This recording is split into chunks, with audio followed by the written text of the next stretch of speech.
Okay, as she just said, this workshop is being recorded. So if you can, please stay on mute so that it reduces feedback.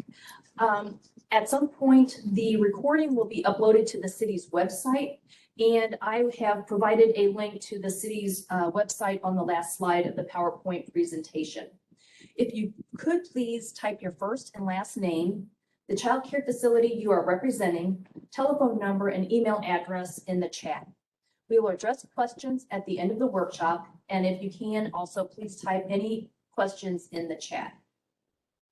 The City of Jefferson is pleased to present the U.S. Department of Housing and Urban Development funded Community Development Block Grant CARES Act application guidelines to interested parties.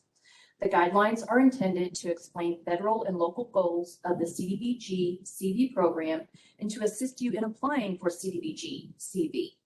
The purpose of the CDBG program is to enhance and maintain viable urban communities through the provision of decent, affordable housing, a suitable living environment, and the expansion of economic opportunities, principally for low to moderate income persons.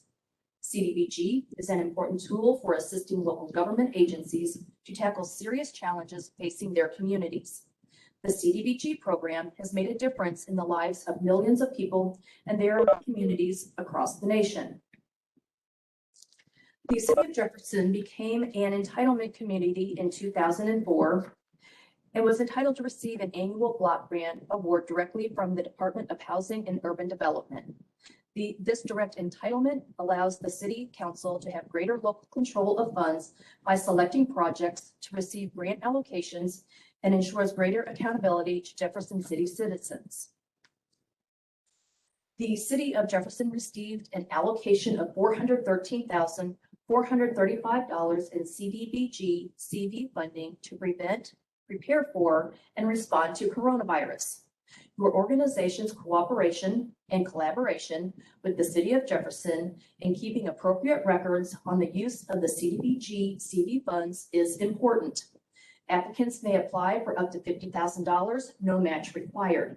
Applicants must also show that they are not duplicating other assistance. Responsibilities of CDBG CV subrecipients. The Community Development Block Grant Program is a financial resource that enables the City of Jefferson to undertake unique and varied activities. Nonprofit agencies and organizations must carry out projects or activities with CDBG CV assistance that help achieve community development goals and objectives and meet basic eligibility criteria under the CDBG CV regulations. The city has a duty to ensure approved activities and projects benefit the community, assist low to moderate income persons, and comply with federal regulations. Certain responsibilities are required of recipients of CDBG CV assistance. These may be found on page 3 of the guidelines if you would like to follow along. The recipient must agree to comply with all applicable federal, state, and local laws and regulations applicable to the project. Recipients are required to enter into a contract as a subrecipient with the City of Jefferson that governs the organization's responsibilities and obligations, performance and recording requirements, and record keeping with regard to financial standards and program beneficiaries. In undertaking the project or activity, the recipient shall ensure that no person shall be denied benefits of the program or activity because of age, sex, race, religion, national origin, familial status, or handicap status. For projects that require the hiring of a contractor to complete the work, the organization must execute a written contract with the tradesman or company involved that specifies the work to be performed, time frame for completion, details the cost breakdown, and that contains language which requires the contractor to abide by federal Davis minimum wage regulations for any construction-related project in which the cost exceeds $2,000. The recipient organization must provide quarterly progress reports and a final accomplishment report that includes a brief narrative of how the project improved the organization or the people served, the number of unduplicated persons assisted by the organization's program, their race and ethnicity, and with certain types of projects, the household income of the family. All financial assistance awards will be made in the form of a grant. Recipients must be able to expend the funds, provide proof of expenditure, and request reimbursement. Eligible activities include acquisition, construction, or reconstruction of buildings for the general conduct of government. Child care facilities must be a nonprofit or a for-profit. Any ties to federal programs are not eligible. Lobbying and other political activities, purchase of construction equipment, construction of new housing by units of general local government, certain income payments, any activity that duplicates benefits. The goal of the City of Jefferson with funding from CDBG CV is to increase self-sufficiency and economic opportunity for lower income families and individuals with special needs so that they can achieve a reasonable standard of living. Specifically, the city has established the following priority needs and subsequent goals as a guide for allocating CDBG CV funding. The city has made available $124,030 to provide a public service that will allow low-income families to receive up to 3 months in child care service subsidies. This will assist low-income households with the cost of child care, which grants the family the flexibility and opportunity to work during the COVID-19 pandemic. This will ensure children have secure and dependable care while parents or guardians are working. This program will benefit at least 14 low-income families. The child care facility must be within city limits and, if currently operational, fulfill all necessary licensing requirements. Eligibility is determined by the applicant's household income. And I will mention at this time, this is HUD's FY 2021 income limits.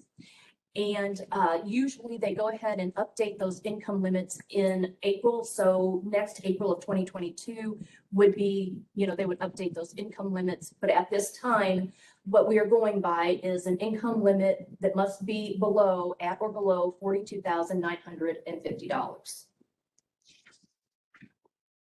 The City of Jefferson has made available $103,359 for financial assistance to private for-profit and nonprofit child care providers that employ 6 or more employees.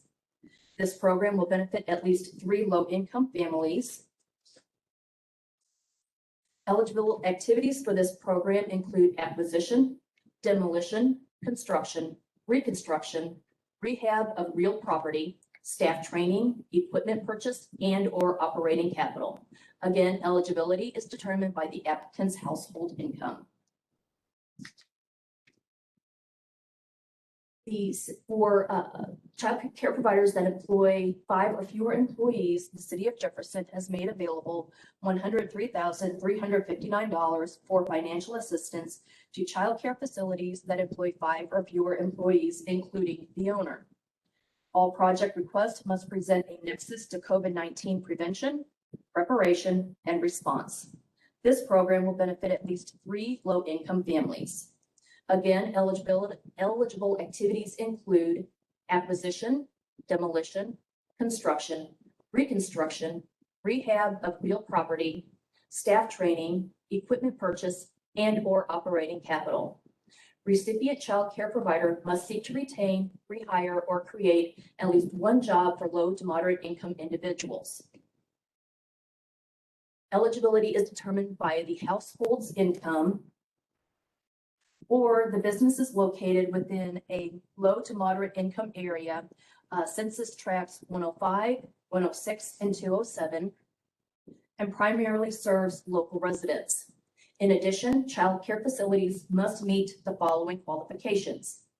Must be located in the City of Jefferson, 5 or fewer employees, including the owner, must document that funds are not duplicating other financial assistance, and should be able to produce payroll records, proof of workers' compensation, or other documentation to verify number of employees.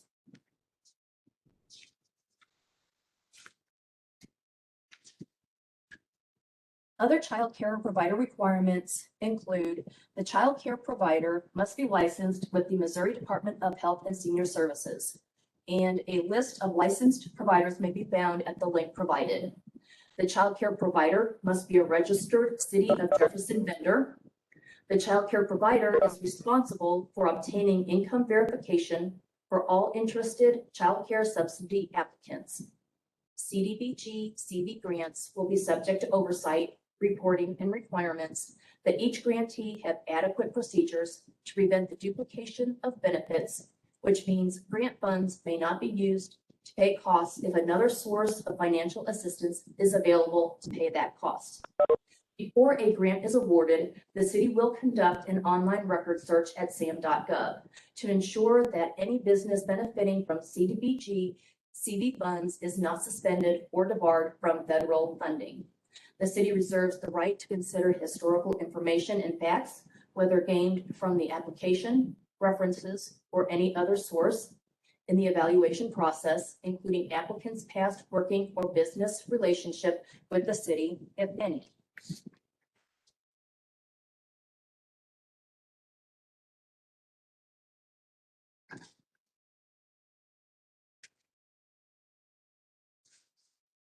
Those entities interested in receiving Community Development Block Grant CARES Act funds must submit a complete project application. Applications must be received by October 31, 2021 in order to be considered. All applications must be submitted on the standard application form beginning on page 14 of the guidelines. You may email your application to astrotman@jeffcitymo.org or mail to the address given here. Late or incomplete applications will not be considered. All project proposals will be evaluated for CDBG CV program eligibility. Application review will involve an evaluation of whether the project is financially feasible and is an eligible activity as described by HUD regulation. Grant applications will be scored on a competitive basis. Applications have the ability to score up to 100 points. Points are assigned within the application. Point information is also given throughout the application guidelines. For information on how to complete the application, please contact Neighborhood Services Division staff at area code 573-634-6410.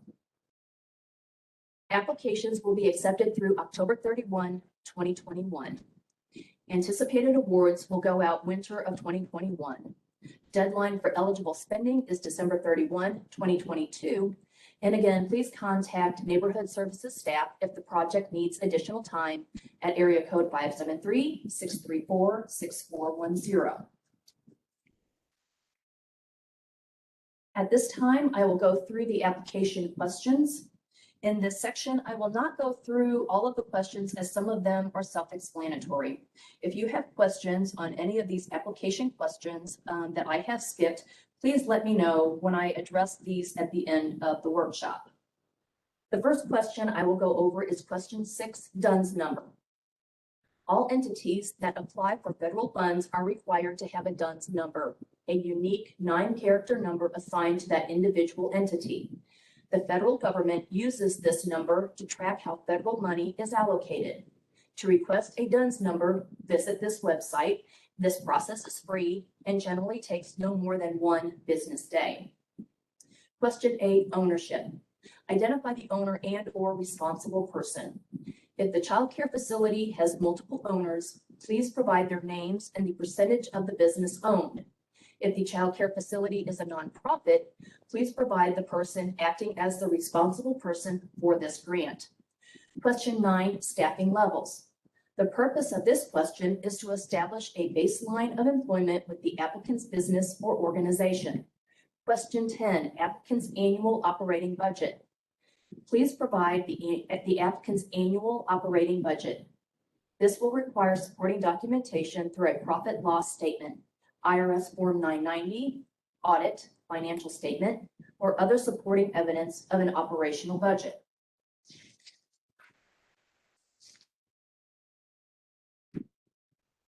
Questions 14 through 19 gauge the child care facility's performance to date.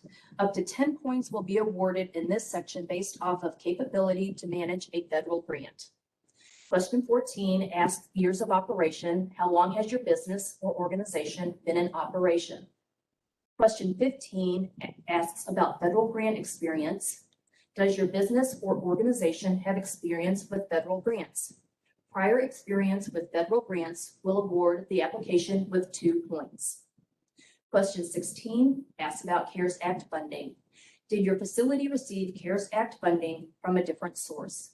Duplication of benefits is an ineligible activity. Funds that are double dipped or duplicated may result in the payback of grant funds. If your facility did not receive CARES Act funding through a different source, the application will receive 2 points. Question 17 asks about other COVID-19 relief funding. Again, has your facility received other funding identified as COVID-19 relief funding? Example is the Payroll Protection Program. If you answered yes to that question, then please list all types of funding received. Question 19, grant management, demonstrates your facility's capability to manage a federal grant. Identify specific staff that will be contributing to the management of the grant and explain the role of each individual.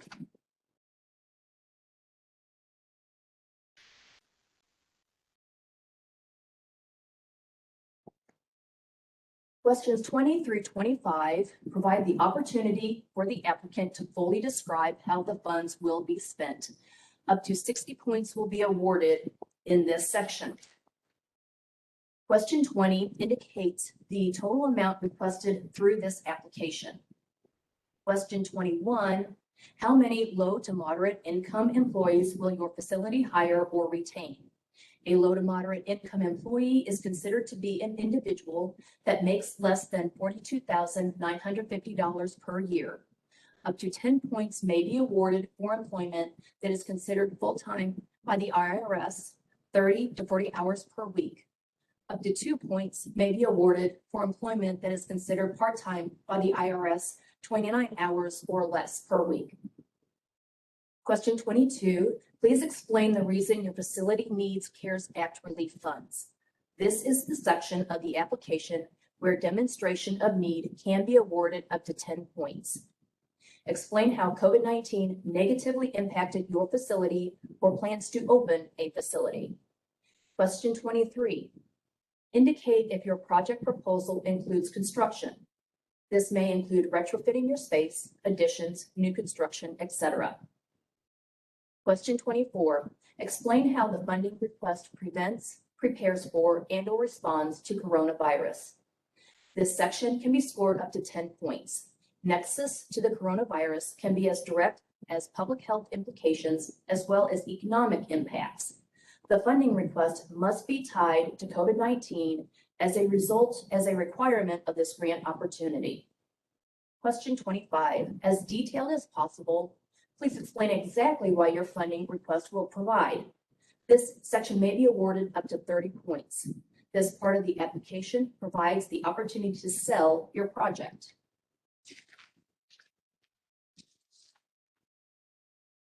Question 26 is regarding the budget and may be awarded up to 20 points. Please fill out the budget table as accurately as possible.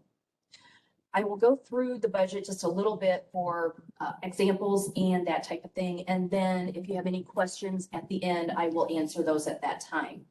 Column A is your budget item. You will itemize a list for the request. For example, staff, supplies, contracts, etc. These should be listed separately. Also, you cannot group your employees together. They must be listed separately. And as you can see in column A, we have Jane Smith, who has a full-time wage of $15 wage times the 40-hour week times 12 weeks is $7,200. She also receives fringe benefits, which we take her $7,200 wage times her 50% fringe, which gives us $3,600. Also, your child care facility is applying for a child care subsidy. So you have a $650 monthly tuition times the 3 months that you are allowed to award that for 10 low to moderate income families, and that is at $19,500. You are also able to go ahead and apply for equipment upgrades, which we used a webcam, a virtual learning upgrade as an example. And we used 5 webcams at $100 per webcam, which is $500. And as you can see in column B, we gave the detailed description of the activity, the net weekly pay, and also fringe benefits, again, are eligible and may be described utilizing a fringe percentage rate or a true cost dollar. In column C is where we have asked you to basically give the amount of the CDBG funds requested. And that will total up down at the bottom of the table there. In column D, which is your business entity share of the budget, no match is required. However, a project item requested, if a project item requested has a higher cost, it is best practice to identify where the remaining funds will be generated. And that would be your funds from other sources that you would go ahead and put in column D. In column E is your total cost of all of your columns C and D, which then totals up at the bottom. We do ask that you do not use dollar signs, and the total of column E will be calculated automatically.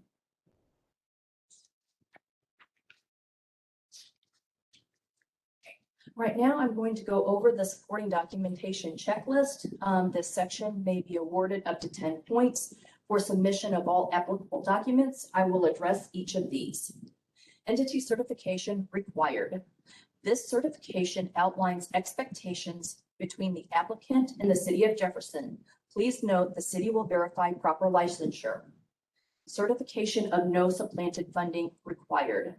This certification verifies the applicant will not displace or supplant already obligated funds with federal funds. Federal law prohibits recipients of federal funds from replacing state, local, or business entity funds with federal funds. Federal funds may not supplant, displace existing funds for a project and its individual sub-activities, including staff costs and general operating costs. Religious faith-based organization certification is required by 24 CFR 5.109. This certification should be signed by both religious faith-based organizations and secular organizations or businesses. Drug-Free Workplace Act certification required by 2 CFR Part 2429. Conflict of interest statement required by 32 CFR 200.318. All applicants must verify that real or apparent conflicts of interest do not exist if federal funds are awarded. Anti-lobbying statement is required. CDBG CV funds may not be used to support lobbying practices. HUD Section 3 statement required by 24 CFR Part 135.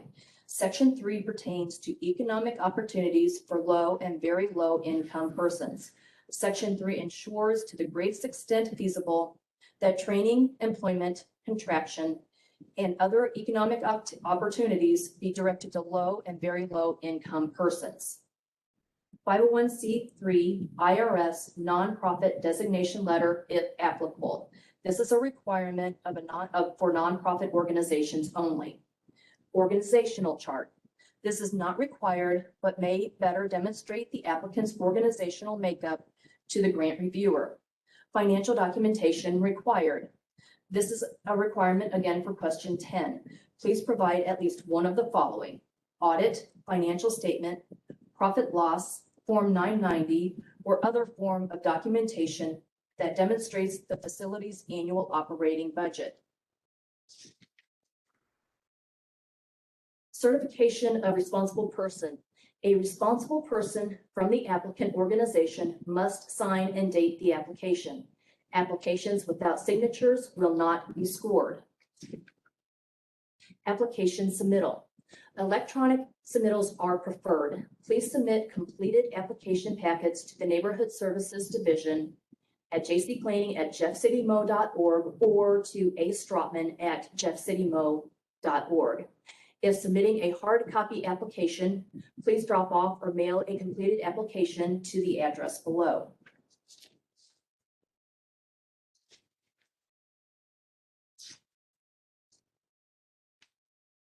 A recording of today's workshop may be found at the following link.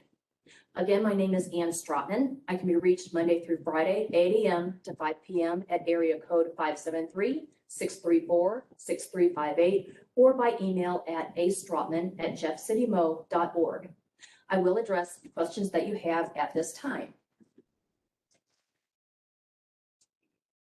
I muted everyone, so I'm going to go ahead and take a look at the chat, make sure we'll answer the chat questions first, and then we'll open it up to the panel. And just a reminder, if you joined a little bit later, we do take attendance and tell HUD how many people we've had attending. So if you could put your name, the organization or business that you're thinking about applying for, and contact information, we will use that to be able to submit. It looks like most of y'all have done that, so thank you.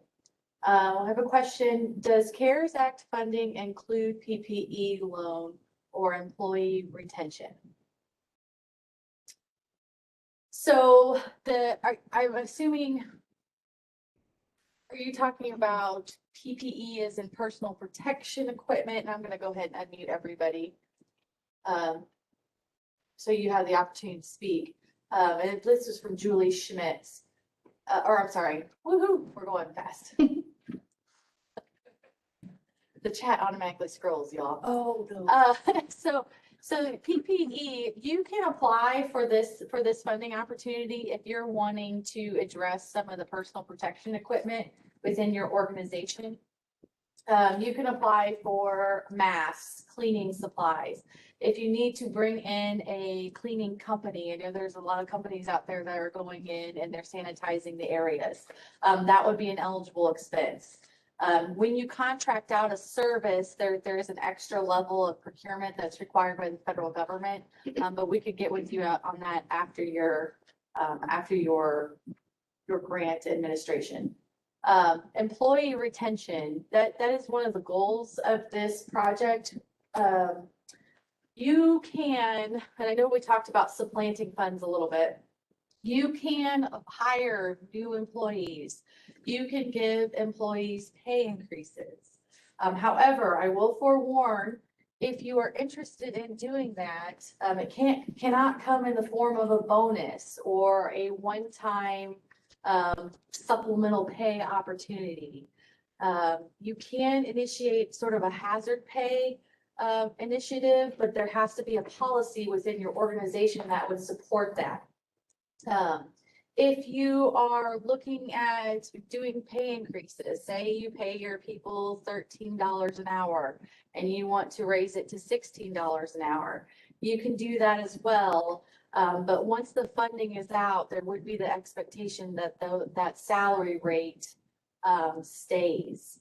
Oh, payroll protection loan. If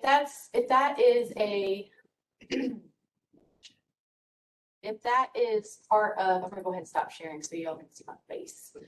Find the chat again.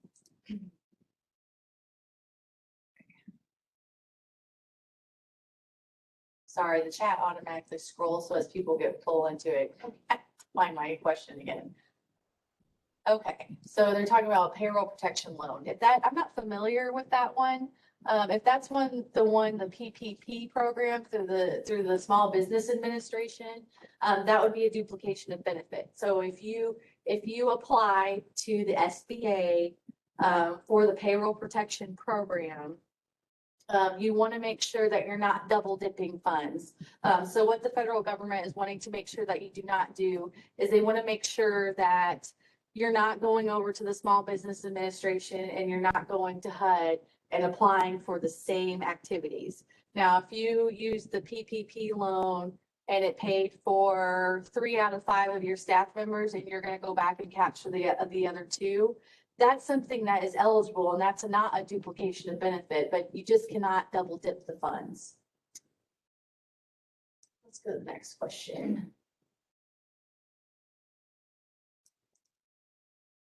Okay, where do we get the entity of certification? I'm still confused. Let's see. So in your application, when you go to the application guidelines, and again, I'll go ahead and go back to the city's website.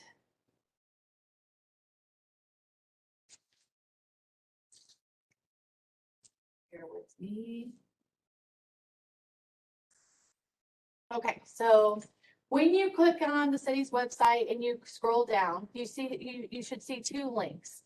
There's the CDBG CV Childcare Assistant Guidelines. These are the rules and regulations that your application is referencing. This link provides you to just the application. So when you click on the guidelines, you'll go to this 26-page document. Within the document, you'll scroll through and it'll have all the rules that we are required to put in here to make sure that you are aware of what the undertaking is. Also within this is the application itself. And then you're going to go to the end. The very end is the certifications. And these are all of the attachments that Ann was talking about as requirements for the activity. So I'm going to go ahead and go to the very bottom.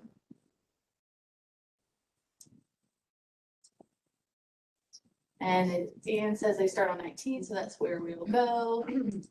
So then you have, here is your entity certification. So at the very back, the very bottom pages, so starting on page 20 is your entity certification. So you are basically making sure that you are licensed, making sure that you are a legitimate business. And that's where you fill in the information here, your date, DUNS number, name, signature, title. So this is where all those supporting documentations that are required. Also the certification of no supplanted funding. Again, if you have already asked another entity to fund the project, don't ask the same ask in this application. That is called supplanting. We don't want to double dip funding opportunities. That will require payback of funds upon discovery. Then here's your religious faith-based organization certification. So all the last bit that Ann talked about, the certifications, are at the back of the guidelines, with the exception of, I believe, your org chart, as well as your operating budget information, because everybody's budgets may be different based on how your organizational makeup is. Okay, let's go back to the next question.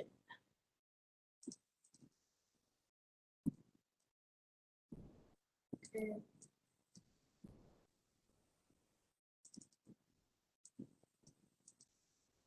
The next question is from Donna. Question 16, does this include payroll protection loan or the employee retention credit? Payroll protection loan, yes. Employee retention credit, if that's a program through another federal agency or through the state of Missouri, yes. Basically, if you have another source, another pool of resources that you're pulling from, do not double dip. Again, that is imperative that happens. So we will, once these applications go out and we have selected awards, we will submit to what's called the federal clearinghouse with the state of Missouri. We submit that, so if there's ever an audit of the clearinghouse and they see that you've applied for some sort of federal program over here, and then you've got the same thing going over here, it will result in the payback of funds to either or both of the entities that you are getting the funds from. Where is a business entity certification supposed to come from? That's hopefully that question got answered with that last bit. And so you mentioned the payroll protection loan was available in 2020. That is a good question. So if you received any type of federal assistance due to the pandemic in 2020 and those funds are long gone and spent, We're not retroactively doing anything with this program, so it would be from the time of application moving forward. So if you don't have anything on the books now, it doesn't, it's looking from this time period moving forward, not retroactively going back and capturing expenses.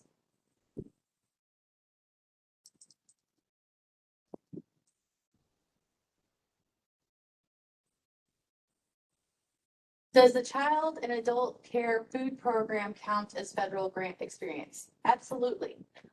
Basically what we're looking here is for,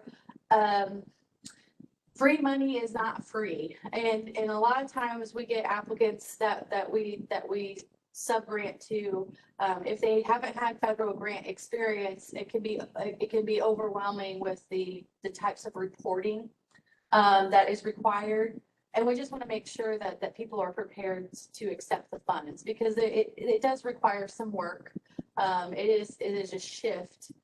It is much easier to pull out your regular operating budget, but when you have a pain point in your operating budget and you cannot do it, we do it as a city as well. We go after federal assistance to be able to assist us accomplish some of our goals.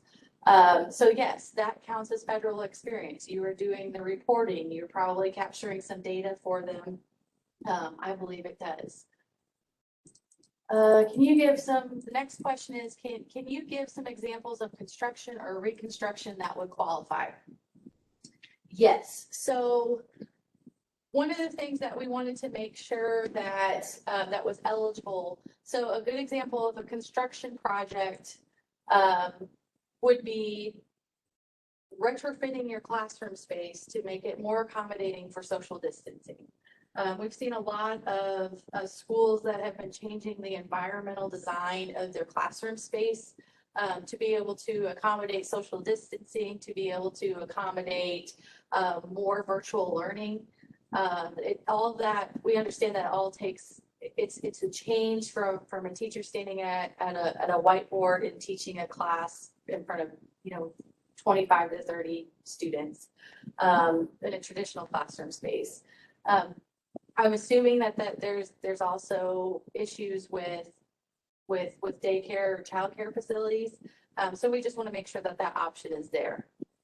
Reconstruction could go to if you've had a section of your building and if you'll notice that demolition was also included. So if there's part of that, and it kind of goes hand in hand, that's just the technicality of what we call it. If you have a part of your building that is just not functional as its existing space, you can demo it and reconstruct to what your plans are. If that project goes, and I realize that this is a $50,000 project, and with today's construction prices, that might not work. But say you pull $50,000 from this grant opportunity and $50,000 from a separate funding pot, then you could pull it together and do your construction project that way. And that's kind of an example of construction project.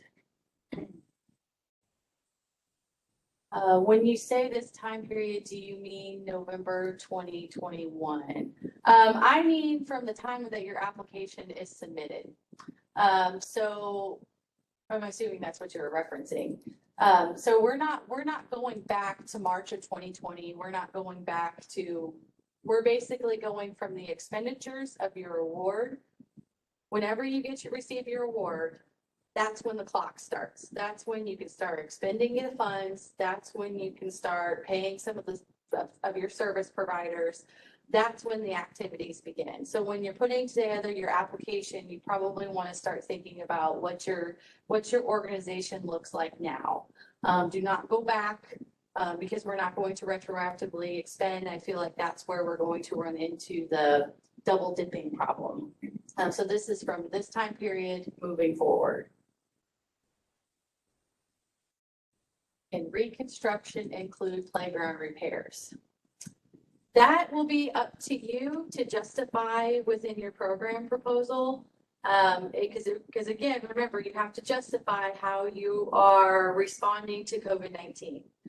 So if you feel like that your playground needs to be adjusted based off of social distancing or based off of keeping it sanitary, it's up to you. You have to make that, you have to defend that case.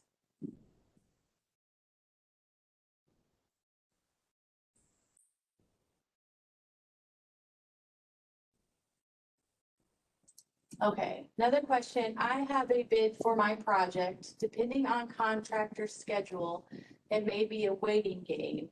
I mentioned to the contract to keep me on a schedule, but how much time do we have to complete construction projects? Okay, so there's two things I'll note on there. So it is possible if you've already done the bid process, as long as it's to federal standards, we may accept a previous bid. And I say may, because we're gonna look at it and make sure it follows all the federal procurement rules and making sure that contractor is complying. And a lot of times, in most grant instances, we would not allow that. We would say you would have to wait for your award and then do your bid process. Because it has to we have to make sure that it's fair and available to any contractor that would want to do that work, and make sure that we track it.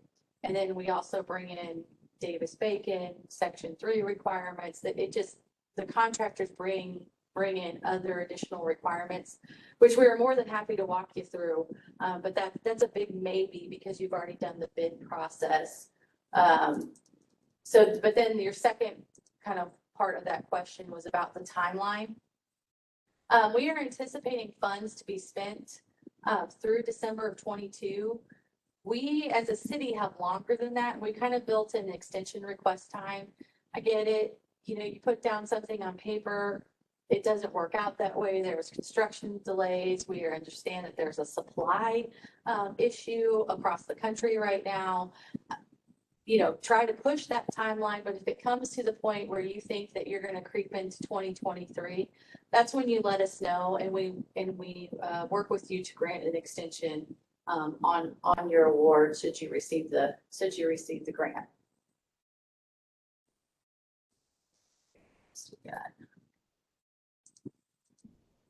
Yeah, and the bid estimates are fine. It's the formal. She mentioned that she got a bid estimate to see how much to ask for. That's fine. It's the actual process. So you have to make sure that you advertise it in a certain manner. You have to make sure that you get at least 3 bids. You have to make sure that you're opening them all at the same time.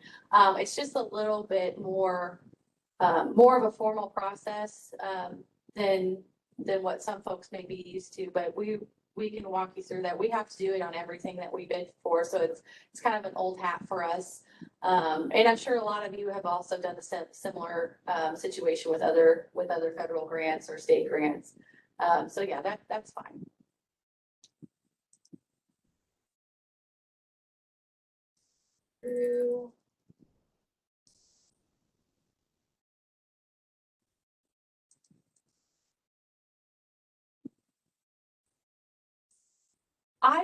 The other question from Heather, do we list all COVID relief funding received to date, regardless of where it was from and from March 2020 to present?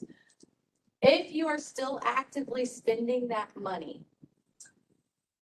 definitely list it. And even if, just to make sure, so if you received, let's say, the PPP loan from the Small Business Administration in 2020, I would go ahead and write it down and list it. And then when you justify it, say the money's gone, or it's all expenses have been, we've closed out our grant, we've closed out our loan, something to indicate that, yes, we received it, but it's gone.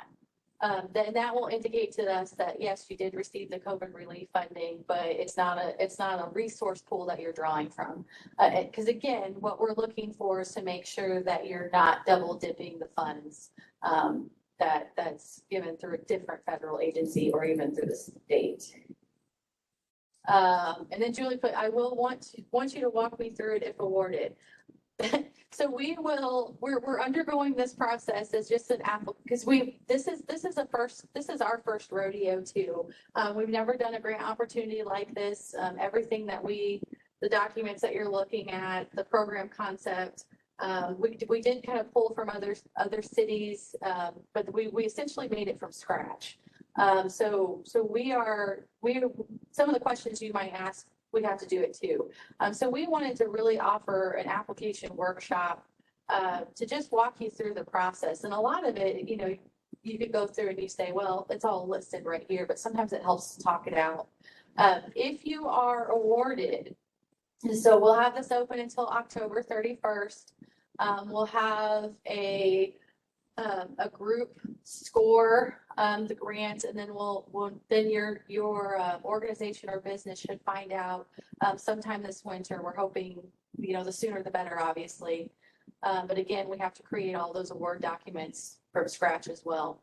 But we do plan on holding a grant administration workshop to walk you through, because there is going to be reporting requirements on your end, especially if you're applying for kind of that child care subsidy portion. There's going to be a requirement that you track the folks that you're providing the subsidy for to make sure that they verify income wise, to make sure that they can go ahead and get that subsidy through you.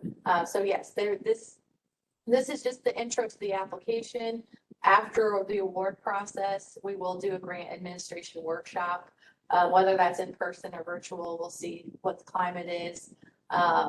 When we also know that you all, for the most part, anecdotally, we've heard that understaffed and overwhelmed. So we want to make sure that we are taking advantage of the time that we have and using it in the most effective and efficient way. And that's all the questions that we have in the chat.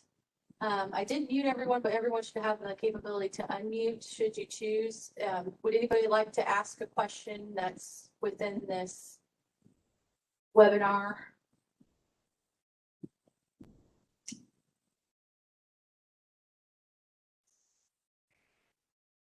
Will paycheck stubs count as proof of income? I'm going to hand that over to Ann because she usually takes what do you take for the down payment assistance? Okay. For the Yes, for the down payment assistance, which is one of our HUD programs that we offer, we do take paycheck stubs as proof of income. We also take a recent tax return. And if someone is receiving Social Security Administration or Social Security disability, I believe those are the two, we also we take those as well. So yes, and generally what we ask for, and we may ask for a few more than what we normally do, but we generally ask for 3 consecutive paycheck stubs. And if a person is, for example, if their gross income is not the same each month, then we also ask for at least 3 more to get an average of that.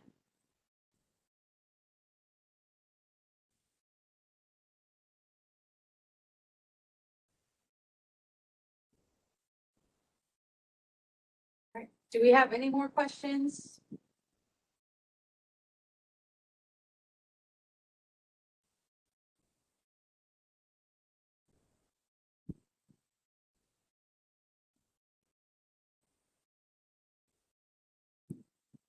Going once.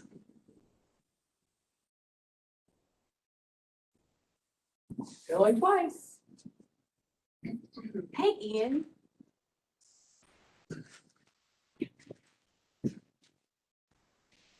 Okay, again, if you do have questions, again, you can reach me at the email address that you see here, which is the acestropman@jeffcitymo.org.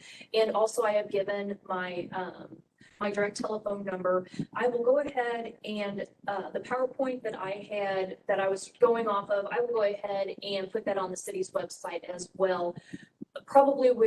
Definitely where we have the application and guidelines, and also the recording of this workshop, we'll go ahead and put that there too. So again, if you do not have any more questions, we will go ahead and end this workshop, and thank you very much for your time.